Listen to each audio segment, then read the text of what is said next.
Jeffrey. Oh, Gesine. Why did the baker cross the road? I don't know. She had muffin else to do. Ooh, we're reaching a new depth. Hi. Hello. We have summer now. We've reached summer during our isolation. Yes, we did. So we have the air conditioning on. It might be a little louder than normal. But I also, before we started, I wanted to share something that Jeffrey and I did. We made a commercial for Facebook, That's right. which was really lovely. We're going to give the proceeds of what we're getting to the Upper Valley Haven, where Jeffrey is a volunteer. It's a food pantry and a homeless shelter. But I also wanted to say to Ray, because we're in the commercial, oh, there it is. Oh, there it is. Oh, the commercial? Over here. It's Oh, on. look at that. Oh. So we're in the commercial, and you see us here, and you don't see Ray.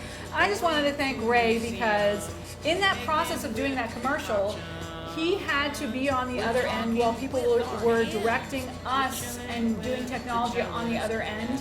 He spent hours and hours on the technological side, just getting everything together so that they could film remotely, and then he ended up operating the camera. And he does that for us every time we do the show too. So he does the sound, he has to listen to it, blah, blah, blah. He finds the great shots of the food. And thank you, Ray. I just wanted to give you Same here, a Ray. shout out, Ramo. You're the best. Nice. Yeah, I great. don't do it for the glory. I just You do it for the money, right? You do for the glory. yeah. Someday. So that was just a shout out to Ramo. Yeah. But- Okay, so today I'm making semolina bread, which is just about to go in the oven. And Gesine? I'm going to be making what's called a Windbeuteltorte, which is, that's German. Stop showing off. Yeah. But it is, Windbeutel in German is cream puff, which means windbag, which I think is hysterical. That's cute. And so what they do is they'll take filled cream puffs and they will hide them in the mousse in a cake. So I'm doing a little bit of a mashup of a Fraser. I'm putting strawberries on the side, Windbeutel in the middle, tasty all around. But let's get to you first. All right. As we usually do, we'll be doing things a little out of order with the bread. We'll be loading first, then doing a mix. But if you click on the links, you will be able to follow the recipe. So click on that lovely Durum Sesame recipe. Another thing to note about this bread is that it was mixed yesterday, so it's actually a day and a half ago in the evening. Tuesday evening I made the liquid levain. Wednesday I mixed the dough, gave it 3 hours of bulk fermentation, and shaped it and refrigerated it overnight. It spreads out the workload, which can be very favorable. It also is an opportunity for more flavor to develop in the bread. So it can be a nice way to do things. It does require forethought, because now you have to think, oh, I need to have an adequate weight of liquid levain on Tuesday so that I can make the levain, and then Wednesday the final dough, etc. So here we have it. These weigh 700 grams each. And when I feel them, I can get a sense that they've got a nice interior lightness. They could rise some more, but we're on a bit of a schedule, and I think they'll be okay. They'll come up in the oven. And I'm going to load them into cast irons, which have been preheating for about an hour. We've got these two, and then here I made, just for fun, some breadsticks. And so we'll put them in the oven. I think after the initial push, after the initial 15 or so minutes, we'll put these in the oven. All right? So we're loading first, Then we're going to start the mix. Then he's going to show you all the glorious things of shaping. Okay, so we're going to take one at a time the cast irons from the oven, put it here, transfer the breads onto paper, which will then very easily slide into the base portion of the... Do you have your towels can you grab your towels so we actually don't burn our paws off? That would be very helpful. And I also have a mitt Okay. for extra protection. I think you'll have to double up for that. So what do you want to take out first? Let's take out, we're going to do the rounds first. Rounds first. I also like to think of things in the following way. They all weigh 700 grams, but you can close that now. Okay. A 700 gram round loaf is going to take longer to bake than an oval loaf simply because of the shape. So by putting the round ones in first, I can be confident they'll more or less all be done at the same time. Yep. So from here, You can tell the good side is up, so I'm going to invert this into my hand and then onto this paper. And then I will give it a simple scoring. You can get as elaborate as you want. And you're just using a knife right now? I'm using a Pocket really, it's a Victorinox that some Japanese baker gave me, and it's wonderfully sharp. It's slightly serrated. It's really sharp. And I would say that is a little more than a half of an inch deep. Yeah, and you'll want to some extent, base the depth on the amount of You put rise. that here. You like? So if the bread is slightly under-risen, go ahead a little bit deeper on your cutting to give more room for expansion. Ah, that's If your bread's a little bit over-risen, a little more slightly shallow. less. Could you do that? Yes. Thank you. So you want to put that on top? Yeah. Is that deep enough? Yeah, it is. And if you want to know the type of pans that Jeffrey's using for this, they're not specialty bread pans. These are actually Lodge pans, cast iron. So you look for the ones that don't have the handles on the top so that they can lie flat. So it's a skillet and a Dutch oven that actually come together. And what's wonderful about them is that they actually seal correctly. They don't have any gaps, so they really create that steam environment. And what's very wonderful about them is that I'm not dropping the loaf into here, which is Right. the case with most cast iron. In this case, it's simply a, A gentle. Right.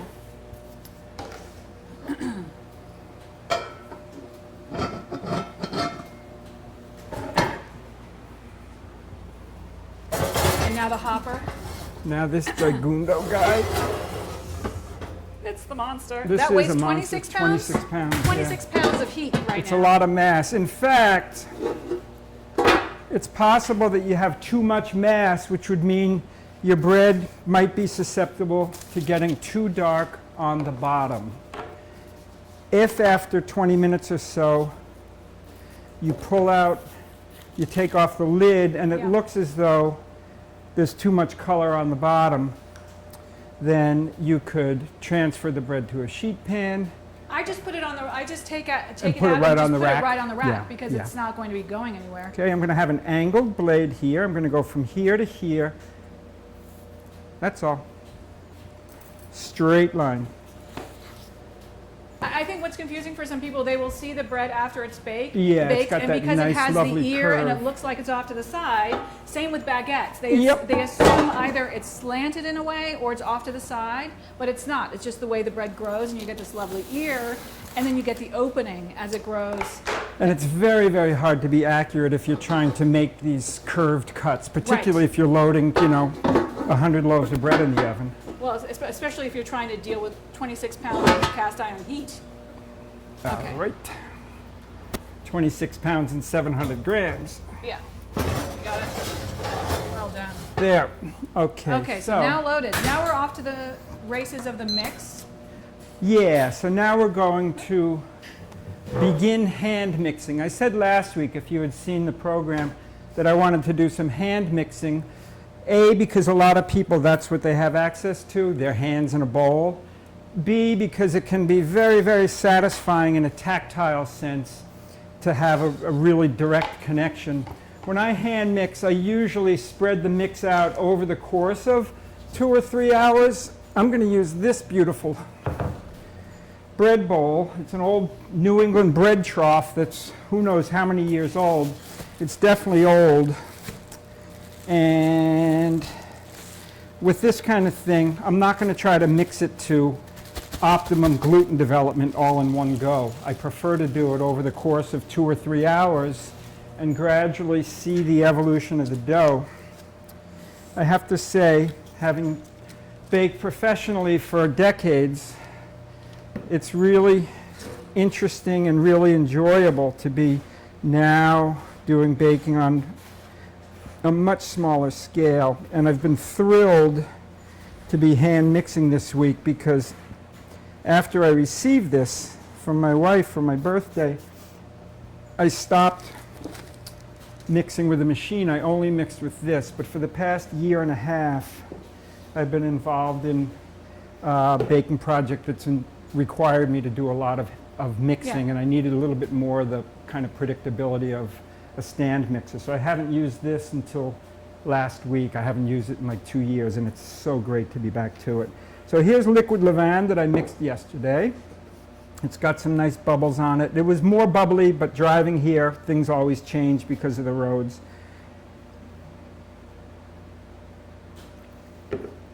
Okay. And let's talk about the flour. You have both Yeah. the unbleached, all-purpose, and Durham. This is 60% Durham, which gives a lovely, lovely yellowish golden hue, and 40% all-purpose. It's a nice blend. You can go 50-50, you can go 70-30. It's really up to you. I've also got in here, and this is worth noting, toasted sesame seeds. And if you want to have seeds in the dough, if you want to maximize the flavor of the seeds, you'll toast them. If you just want the seeds to provide texture, no need to toast them. Just add them in and you'll get like sunflower seeds untoasted will give you a completely different flavor than sunflower seeds toasted. So here, it's sesame seeds toasted. You notice there were seeds on the surface of the loaves. When I loaded them, those seeds were untoasted. If I put toasted seeds on the outside of the loaf, they're obviously going to scorch and it's going to really wreck your dough. And All that's right. optional too for if you just want to have them on Totally. the inside, keep them on the inside, or don't put any outside, or do both. Right, or not have any at all. Yeah. It's totally up to you. Now I'm simply gathering this together, giving it some strokes, hydrating the flour. I imagine this trough was multi-purpose. I imagine there were more than one infant had a bath in here. It certainly looks perfect, doesn't it? I also should say that I've added a bit more water than the recipe calls for. The recipe that I submitted was for 68% hydration, and I did that because I think a lot of the people who are watching the program, they're somewhat new to baking, and to start out with wettish doughs might feel a little bit too challenging. It's not that there's any virtue in water for water's sake, and it is kind of macho these days for people to add extra water just to show how virile they are. But in fact, the appropriate amount of water gives the flour the opportunity to truly express itself. So by adding a little more water, maybe the flour is going to metabolize a little more flavor and the results might be better. I might have a more open crumb, I might have a nicer eating texture, I might have a little more flavor. So this is all I do. Now I'll just cover it, let it sit for 30 minutes, give it another fold. I do this for 3 hours for a dough like this. There's no commercial yeast, so it's a gradual, naturally leavened development. Yeah, so if you're working on your sourdough, your culture, this is a fantastic recipe. And I also wanted to address, because it may be hard to find the Golden Durum that is very fine, if someone can only find semolina that is a little grittier, how would they go about making this bread? Would they need more water? You might need more water because it might have more absorption, so you'll just be very attentive to it. And texturally, will there be a difference as well? It shouldn't be after 3 hours. I would think Right. it would soften adequately. Yeah. So it would be a fine substitute. You know, don't go crazy trying to find ingredients that you can't find. If you've got things at hand that are going to be suitable, use those. Oftentimes over the years when I've mixed, before I had this trough, I'd mix in a big bowl and it's like, what, now every 30 minutes I have to fold it? So for some people that might feel like, I can't commit to that. More than once, I'd say, all right, I got to go to the post office and check the mail. They don't deliver it to our house where we live. So, okay, oh, I better take the dough because I'm going to have to give it a fold on the way there. Okay, Gesine, take it. Your little baby. So if you have been following the show, I've been making different things along the way, obviously, and I thought it would be really fun to combine some of the things we've learned into one of my favorite cakes. It is German. I am half of me is German. I just like saying things like Windbeuteltorte because it's just really fun. You like saying the word. I just Come like saying the on. words. But I also love how Germans, when they choose words like windbag, love it. That's their puff. What I also did is I stole from a cake called the Fraser. And that is a French strawberry cake where you line the sides of your cake pan with cut strawberries. I wanted to first talk though about some of the things that I'm using and to show you some hacks and tips and tricks of building taller cakes when you do not have the implements that a professional pastry chef would have. So I here have a springform pan in lieu of a cake ring. This is what traditionally how you would be making things like mousse cakes or a fraisier. So you could put this on a cake round and then lift it off. Because if you imagine you're making something that's really delicate inside, if you just build this in a traditional cake pan with a bottom, tipping upside down to get it out can really shift things and make it look unsightly. So a pastry chef would use this, but if you have a springform, that's the perfect thing to use. Then I also have acetate around the inside. So not everyone has a springform as tall as this. Most people do have a springform. So if you have parchment or acetate, which is a little more unusual, but parchment works perfectly, you can line this after you've baked your cake so that you can build it a little higher, so that you get that mousse as high as you need it to be. And it's a great way too that when you release the cake, you don't have to use a blow dryer first to heat it. You can just unclick it and then ta-da, take off your acetate or your parchment. So what I did in this case is I baked my cake. This is the cake pan cake that I baked, I think in episode 4. I baked it in the springform. When it was cool, I took off the sides. I leveled the cake so it was about 3/4 of an inch thick. Then I slipped it onto an 8-inch cake circle, like a pizza circle, brain, hello. So that once it was done, I wouldn't have to serve it on the bottom of the springform. I could just pick it right up. Then I lined this and now it's ready to go. I cut my strawberries in half and I held them as well. And you can just line this with them all top side down like that, but I like to alternate as well. So I'll alternate these guys all the way around. Be careful that they don't fall over. You want to make sure that they're nestled up against the side. So should you just lick each one? Is that the way you prevent it from falling over? That could be a way. That could be a way, but the nice thing about the acetate, it holds on rather well. Oh, okay. What I end up doing too is that I freeze this for a bit. See, don't get confused. I freeze this for a bit for the mousse to set. And so what can happen if you leave this overnight, which is totally fine, hey, who's not paying attention? Me. What you can do is, because the fruit gets frozen and that can look unsightly, have a little extra strawberry jam on hand to brush the outside of the strawberry just to take away any of, because sometimes freezing them makes them look a little anemic. So just give it a little brush and they'll look fantastic. And then you just go all the way around. This is about 12 strawberries, could take 13. And then you also want a few extra so that you have decor for the top.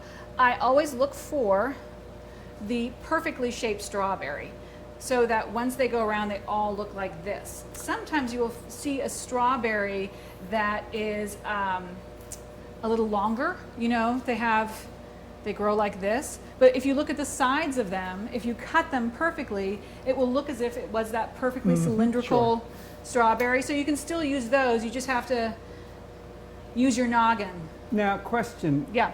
The French version of this cake, which I always call fraise, since fraise is the French word for strawberry. That's the one that traditionally they topped with corny light green marzipan, right? Marzipan, sometimes they use a glaze as well. Yeah. So you can do either ways, but I prefer the marzipan because you're German. Because I'm German. It is such a German thing. And I turn this upside down, and I always tend to have two that end up in the same position. So these two, because I can't fit another one in, are both up. But I kind of love that because it's that perfect imperfection. Like the Amish always want one thing a little off. So I love that. Now I have my filled cream puffs, and these cream puffs are, and if you look at the description, you will be able to find that recipe for the pastry cream. And I'm using that pastry cream in two ways. I'm filled these cream puffs, which we did last week, with that strawberry pastry cream. And notice how I'm laying them. I'll show you one that's unfilled so you can see what I'm doing and why I'm doing it this way. You stay, you stay. It didn't stay. I'll give you another one. And we'll do one more. Make it stay. You stay. See? Be careful. Everything. You stay. You get back up there. Boop. fingers, so I have to be always on guard. So if I had put the cream puffs in like this, how you naturally would think to do it, when you cut into it, what it will be is a semicircle. If you lay them like this, when you cut into it, if you cut it perfectly, sometimes you don't get the perfect cut, you'll get a perfect round as opposed to the semicircle. So that's why I lay them like this. So that as you're cutting slices, what you'll do is you'll cut into it and see this beautiful round of puff because it isn't going to grow cylindrically so I put them that way. And then now I have my lightened chocolate pastry cream. And I use a little gelatin as well just to make sure that it sets. And I have it in a pastry bag fitted with an open tip so I can get in between things so that there are no gaps. Always important. All these little spaces. And keep an eye on those little strawberries because they like to tip over just as you're getting to work. And you don't want that to happen. And now you can see that if you have only a more shallow spring form, like as I go around here, how important it is to do little extras like putting parchment up and around the side so that you have enough room to cover those puffs entirely and still have straight sides. Now that I've gotten in the edges, I can just start plopping it on, oops, willy-nilly. And now I'm going to smooth that out all the way around. Once I've smoothed that out, I also freeze and I let it set for at least 2 hours or overnight so that when you cut into it, it actually keeps its shape. If you freeze this overnight, before you serve it, put it in the fridge for an hour or two so that you can actually slice it, otherwise it'll be frozen solid. That's always important because that's when you tend to hurt yourself when things are frozen solid. I wanted to show you one more thing because gelatin can be intimidating for people. Do you use sheet or powdered? I use sheet, but the recipe I gave the instructions for powdered. So what you have to do first is you soften. Some people call it blooming, but blooming isn't the softening. Bloom, when you refer to gelatin, refers to its efficacy. How strong is it? What's its holding powder? That's its bloom. And what you would traditionally do is have a shallow bowl and you would sprinkle that gelatin on to soften it. And then with the powdered stuff, you'd have to heat it up before you put it in. Now this is leaf gelatin. This is what pastry chefs use. And it seems very intimidating, I think mainly because it's not very well seen. But one thing that's great about the sheet gelatin is that you're not adding extra liquid. If you're using powdered, you have to add the liquid in which you dissolved it. What you do have to do is you have to submerge it in cold water, make sure it's cold, to soften it. And what I use is, it's called silver. If you go online to look for gelatin, it's the silver, and that refers to the bloom. All that means is silver is almost exactly the same setting power as the powdered gelatin you would get at the store. So 2 leaves of this are equivalent to 1 packet of plain gelatin. And once this is, oh, let's see the bread. Gorgeous. Gorgeous, gorgeous. It's smiling. It can go right back in like this, I'd say. So don't get confused. If you go and look for leaf gelatin, there's gold, there's bronze. Silver is what is the most equivalent to the traditional powdered gelatin you'd get at the store. Knox brand, right? And what you do once you're ready, so if you have, in this case, you'd be putting it into the hot pastry cream for it to melt. All you have to do is you lift those leaves, look at them. Look how soft they are now. This is what they look like. And you know how Jeffrey said you don't have to add that extra water? And you don't. You squeeze that extra water out and you add this straight to whatever hot stuff you want to set and you whisk and it melts beautifully. That's the other reason I love this. People have trouble with the powdered gelatin because sometimes you don't soften it entirely. There can be little pills of the gelatin that aren't softened and they don't melt and dissolve into whatever you're doing. This always melts. And the mouthfeel is lovely. There's something about this that I like better than the powdered gelatin. The difference is that this is easier to work with. And you wouldn't think it is because the fancy pastry people use it. It's just harder to find because they don't sell it in the stores. So what you're going to look for is leaf gelatin, silver and its 2 sheets are equivalent to 1 packet of the Knox gelatin that's powdered. And you just soften it, put it into the hot stuff, whisk it, it's perfect. So a couple things, acetate or parchment instead of using cake rings, leaf gelatin, and you'll be working like a pro. And now we're gonna go back That's to beautiful. you. I love this Wow. stuff. And make sure that you always soften it in cold water. If you soften it in hot water, then it's just going to dissolve. Then you'll just have like a pool of plain And if you overheat gelatin. it when you melt it, then it's going to lose its gelling power. Well, it loses its efficacy. That's the other reason I like this better too than using powder, because when you do have to heat the gelatin, people will often microwave the powdered gelatin Yeah. to get it melted. And if you over scorch it, it loses its Yeah, efficacy. if it gets stringy, it's gone. It no longer has a holding power. So without a fail, if you soften it this way, you make your pastry cream, you take it off the heat, you add your gelatin and whisk it in. There you go. It's perfect and so much easier than the powder. It's just harder to find, but you know, that's what the internet is for. So now, Jeffrey, are you going to shape your bread We're going now? to divide and shape. So here we are again doing a reverse chronology. So this is dough that Gesine mixed about 3.5 hours ago. It feels really good. And so we're going to divide this into 3 loaves at 700 grams. And I'll make about 8 of those breadsticks. So what we'll do is we'll divide and pre-shape these. And then we'll go back to, I think, Gesine doing something. I'm not sure. Oh, that's way too big.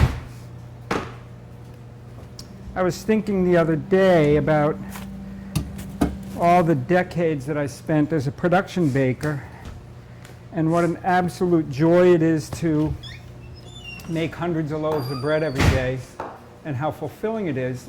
It's equally fulfilling to make 3 loaves of bread, I find, and I really, really love this phase since I'm not working full-time professionally. I love just being able to have this really rich, deep engagement with hand-mixed bread, and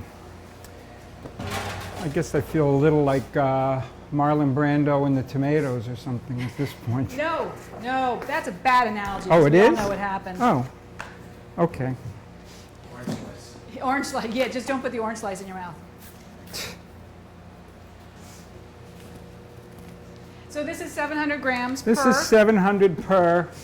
There's those. I'll pre-shape these, and then I'll divide the breadsticks. So this is a nice fluid dough. It's nice texture. I'm keeping my hands dry. Look here at these bubbles, these little surface bubbles. Those are fermentation gases. These are the good guys. When you see those, that's an indication that your dough has been nicely fermented. And there, I don't know if you can pick them up, Ray, but they're very visible on the top surface. So that's always a good sign when you see that. So I'll slow down for this one.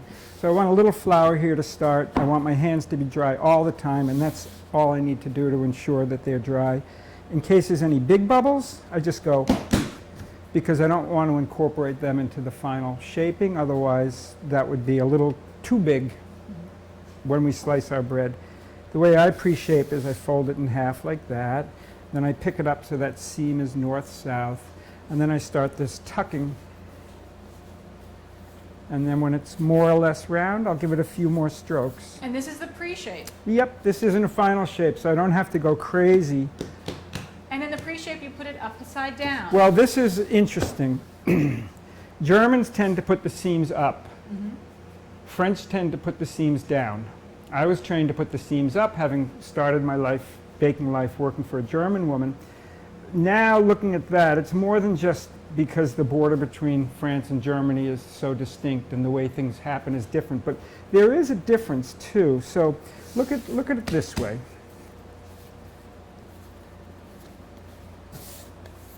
If I leave the seams like this, since they're underneath, they're not going to be spreading as much as these. Right, yes. So this will stay much more cohesive. You can use this strategically in production In other words, To get a if I have perfect to loaf. do, if I have to do 50 loaves, Yeah. and there's nobody helping me, I might want to, for efficiency, divide and pre-shape them all, but I might want the first ones to be seams up so that as soon as I'm done with number 50, Yeah, it's because the seams are up on the first 10 or 12, I can go right back. I don't have to wait. I won't have a gap of time. Right. These are little things that bakers just naturally pick up from doing it and realizing that there's always ways to increase your efficiency. I don't know. Society seems to divide work into either manual or cerebral, but I think the best work involves both, to me anyway, and baking really involves both. So now I'll do some 40-gram breadsticks. I'm going to get a real tool, though, to cut. Let's see. And again, if you're just joining us, Jeffrey's making the Golden Durum with sesame bread with naturally leavened. So if you've got your sourdough bubbling, this is what you want to make.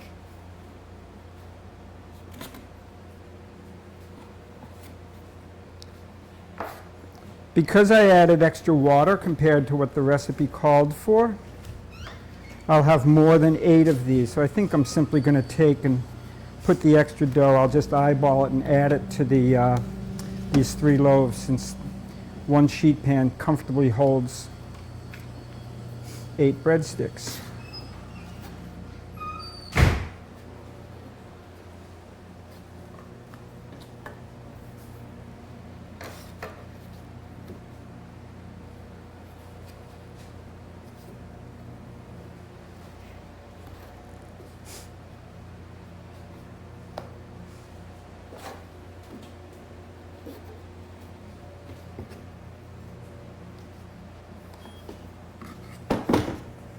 And how long are the breadsticks?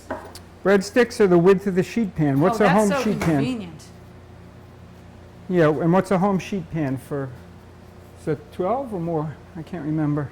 I think it is, well, I always thought it was 16, so that's how much I know. Is it 16 for the width on those? No, that's for a full size, So no? it is, you're right, it's like 11 plus. Yeah, So yeah. it is 12 at the rim, but a little smaller on the interior. Okay, these will need 5 minutes to relax, and then they can get their finished shaping. There's 5 minutes and a half on the timer. That would be a 30-minute bake. These will take longer than that, but Yeah. that'll be a good time to check things. So do you have something you can show? I can show the finish of the cake. I wanted to show you one more little trick for filling the cream puffs.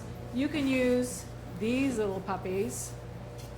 No mustard was in here, but say there was. You just have to clean it. You have to make sure that the hole is big enough that if you have a thicker consistency of your pastry cream, that it will come out more easily, but not so big that you're creating too big a hole in your puff. But this is a fantastic way to control how much is going in. The other thing is that if you have a very thick pastry cream and you're filling, say, a cream puff without lightening it so it's more viscous, oftentimes if you're using a pastry tip in a bag, as you are putting that pastry cream in, if you don't have a coupled pastry tip, that pastry tip can fly out of the bag, across the room, impale someone.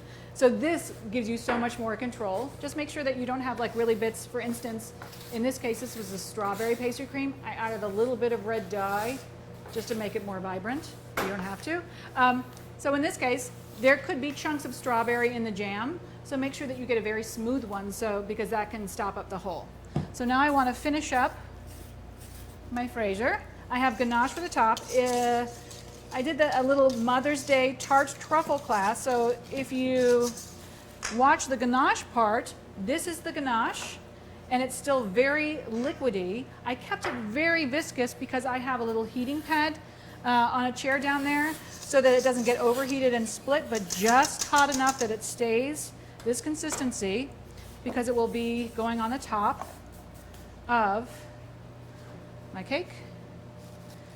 And because this is another one that I made, so it's nice and cold, immediately start moving this around because it sets very quickly.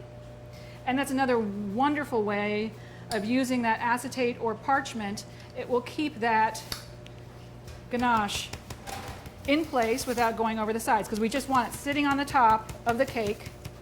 Come on, buddy.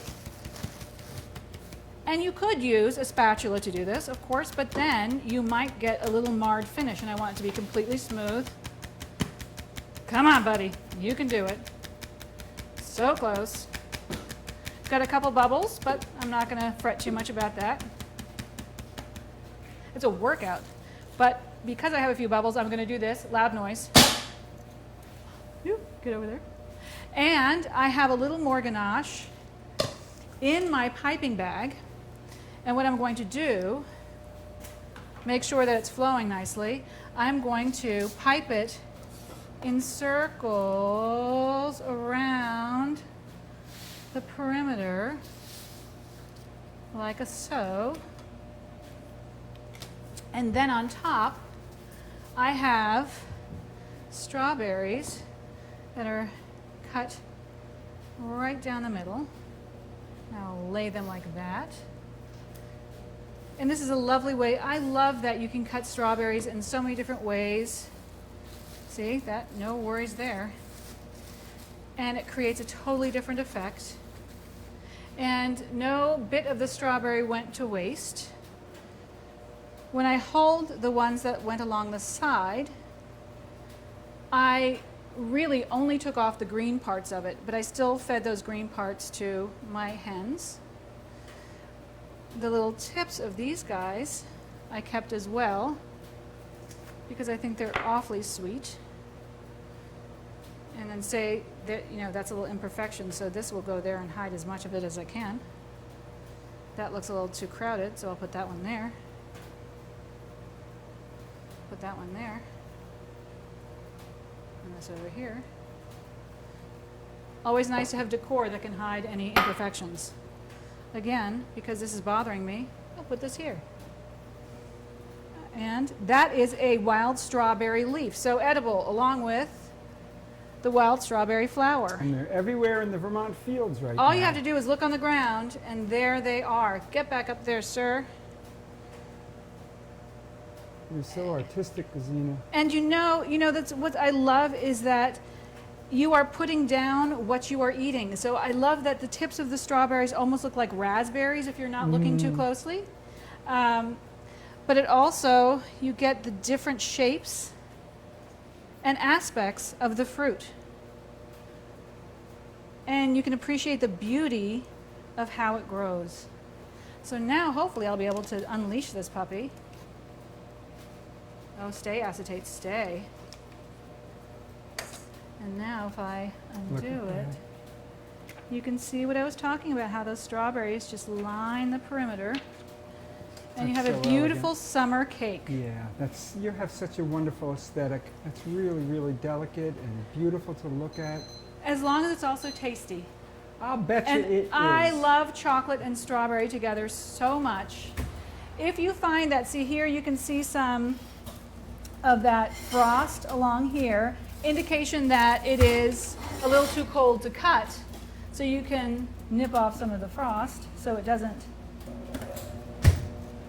leach into the cake.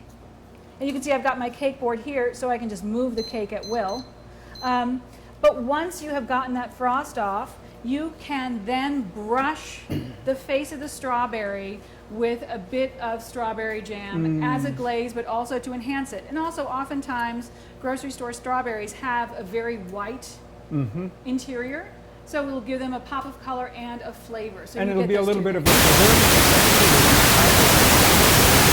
And in Germany often they use an apricot glaze as they do in France. So you could use an apricot glaze, but if you've got the strawberry jam, why just not go with a flavor that we're working with already? And I think it's a wonderful way to go. Isn't that elegant? That's so beautiful. So we have a perfect summer cake for now because strawberries are coming up everywhere. So save a few of those flowers, not too many so that you get more strawberries, but enough to decorate your cake. And so that's a way of assembling with things we've already learned. And just so you know, this cake can be made gluten-free. So you just have to swap out the flour one for the measure for measure flour. Obviously the puff has gluten in it. You can just leave those out entirely and just make a mousse cake the pastry cream recipe, this particular one does have some flour. You can just swap that out Yeah, for the use rest. starch. It just makes it all cornstarch.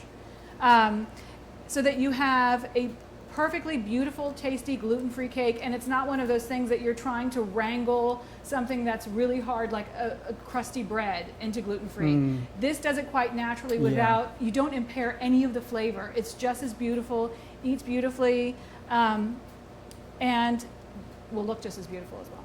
That's great. Congratulations. It's just beautiful. Beautiful. Okay, over here, or you have more We're over there. All I'm right. done. We're going to do the final shaping of these, and at some point before we're completely done, we will give another series of folds to that patiently resting dough that we just began. So here are our banneton or brote forms. These go back, Germany is very famous. These go back to the 1980s. When I owned a bakery in southern Vermont, I used to buy these by the hundred. They came across the ocean from Germany in burlap bags.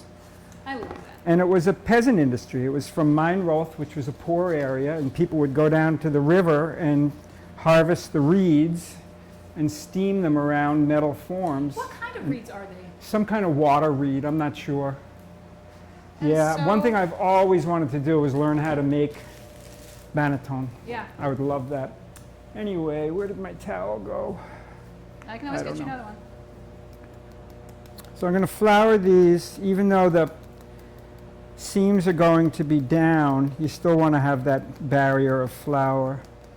And, oh, here it is. I'm going to switch this out and use this for the oval.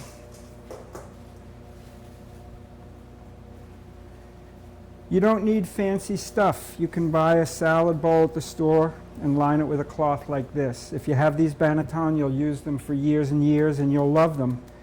But there's so much we can do with what's at hand. So try not to ever feel intimidated. Well, I'd love to make this, but I can't because ... You probably can make it. The timer is just about to go off, so before I do this shaping, we'll take one last look here. Now, you're going to keep these breads here, so you have to tell me how you like the bake. If you like a bold bake, or if you want it a little more moderate. I like a little more bold. How's that? I'd say a few more. More? Pour moi. Okay. What would you do? It's, More important. I call it in the window. In the It window? can come out now. It can keep Hey, let's take baking. it out now. Because we've got room here. Okay. We can put them all here. And as we are here at the moment, That's okay, right? yeah, that's fine.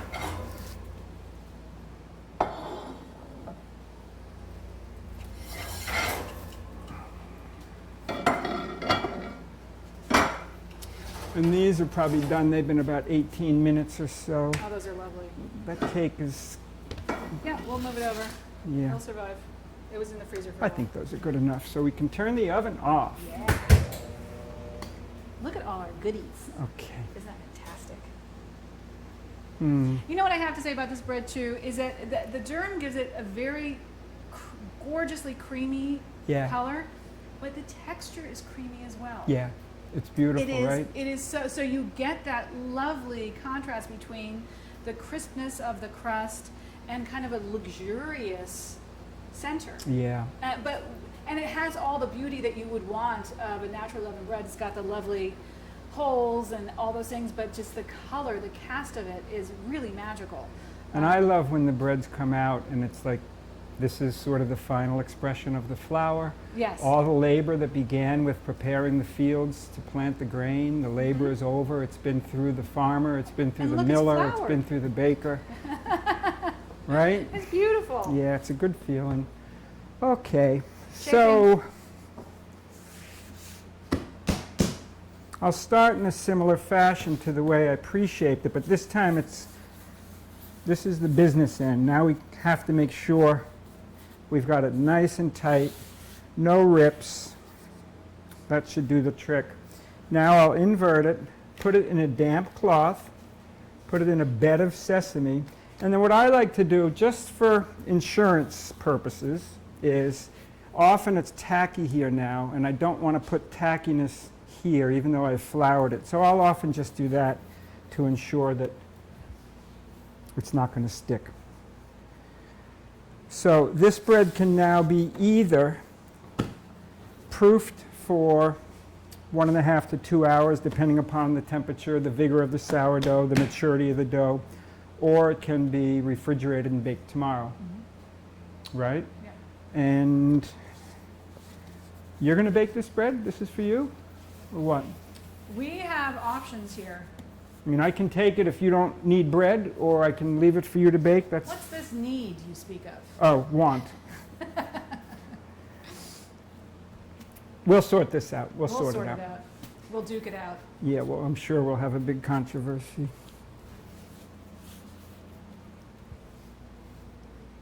Okay, and here's the oval one. And again, if you don't want the extra sesame seeds, you don't have to do it. They look lovely though in the finished loaf. You can see again all kinds of fermentation gases, dry hands. Dry them as often as you need to. Take it to the bottom and then just palpate it until it's got the kind of symmetry that you're happy with. If you want pointier ends, go for it. If you like it a little blunter, do it that way.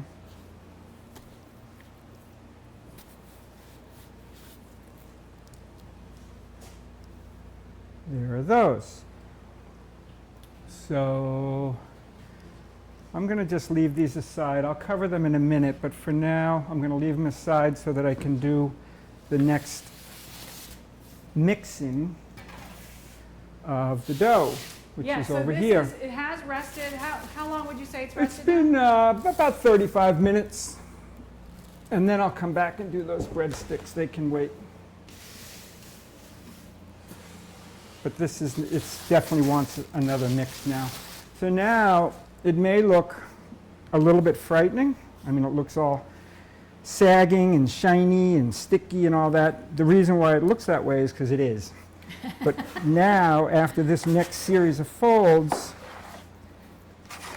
it's going to start taking on a little bit of body.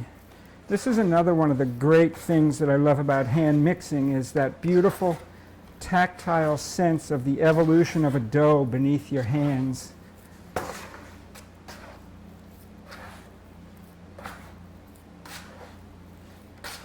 So I'm kind of stretching it back here, and that's definitely helping with the gluten development. Actually, we have a lot of options. Bread for going to someplace, Yeah, unbaked loaves, and dough. So we got a lot to talk about, ma'am. I know. The negotiations. Yeah. You can already see it firming up. Yeah. You can just see that it's no longer gloopy and just wanting to flow Right. down the trough. Now it wants to stay together. Right? It's still a long way from being finished, but that's just really the first series of folds. The initial ones from 30 minutes ago, really you would just call those the gathering of ingredients. It's not really done for strength purposes. It's done just to literally do that, gather the ingredients. So every 30 minutes. Yep, for every 3 30 minutes hours. for 3 hours. One thing when you've got dough on your hands, you want to be careful about getting that down the sink. It can be pretty bad for your plumbing, so you're better off flouring your hands and then just rubbing. Dry wash. Yeah, exactly. And make sure you do it into a trash can, because sometimes if you're doing a lot of work on your bench, it's really easy to incorporate those awful nubbins into what you're making. So make sure that it goes straight into the trash can and not onto your bench. All right, now I'll do those breadsticks. That's so beautiful.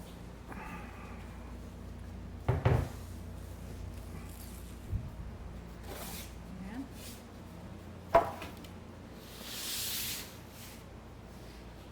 Where did I put that there?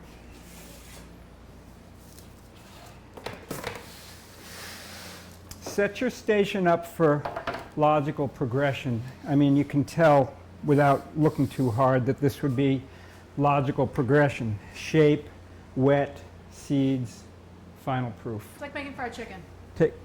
Exactly like making fried It chicken. is. It's like making fried chicken. You want Okay. you want a decent progression, except you always want to have one hand clean.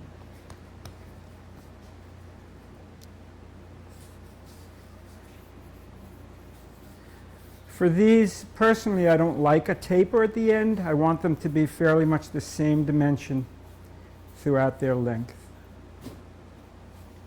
Roll it in here. Roll it in your seeds. And you're rolling them all the way around in the seeds. Yeah, that's optional. It's not uncommon for them to shrink back because you've just been stretching, so their gluten wants to shrink back.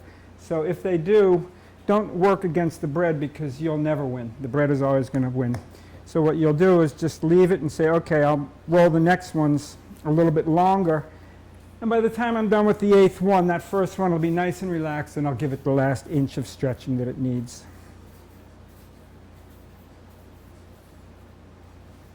This is mesmerizing to watch. Well, it certainly is a beautiful hand massage to work Yeah. up bread. I've always loved that part of it. And I get to also hear the song of bread, because over here I still hear crackling. Oh, do you? That's a beautiful sight of just the cake and then the bread's in the I know. background. That's Aren't we really lucky? lovely.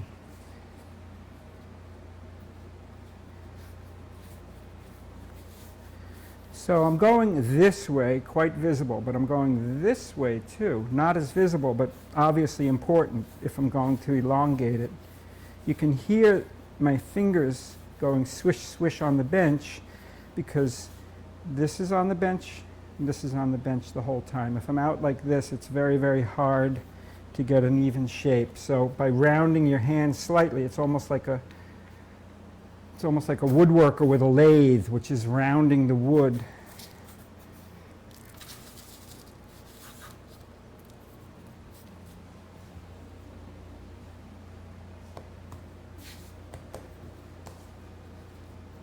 Above all, if you're making a cake, if you're making bread, most of us these days, we're not doing it for subsistence, although that might be changing, but we are doing it out of the love of creating nutritious and tasty food for ourselves, for our families, for people we care about. And don't get hung up if something doesn't come out the way you want it to. You know, people say, oh my gosh, you make it look so easy. Well, I've been doing this steadily since 1976. If I didn't make it look easy yet, then I obviously was in the wrong career. So if you're not where you want to be, don't worry, because one of the great aspects of baking is that it's a constant evolution, a personal evolution.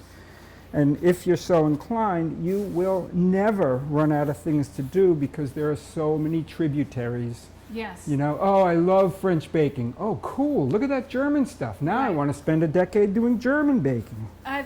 There's always something new to learn. Always. As long as you want to. Yep. And the nice thing too is if you have some basic skills under your belt, you can start exploring other cultural breads and find the similarities that will really help you explore them more easily. You'll say, oh, this is very similar to this technique, and be able to jump into it more easily. Yeah.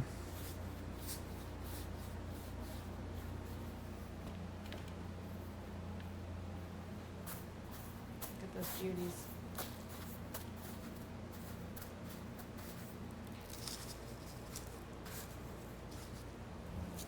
Now, I hate being asked this question, that's why I'm going to ask you. If you had one thing on just a day where you just felt like baking, is there one thing that you would want to bake the most? No, I mean, I understand the question, but it doesn't make any sense because That's exactly Right? usually my answer. You I'm don't- different every day. you don't put the same clothes on every day. You don't eat the same thing for breakfast. Actually, Yeah. I kind of do. Well, but, there you go. but no, I don't have any one thing. It's like that, you know, you have innumerable children and you want to visit them at different times. And I always call them my babies. I will not choose among my babies. But Yeah. it's also baking is very seasonal, just as cooking. well, there you is. go. That's right. Like if you made this thing in November, then you're missing something You're about missing- the well, seasonal. And also, it's rhubarb season, so and these windows are finite. And so it's like with gardening, you can just feel it coming. Yeah. Revel in the season. Yes. Yep. So Ray, I'm going to ask you to go back to that tray with the breadsticks so that I can show how easy it is for me now to stretch that one that was a little bit too short.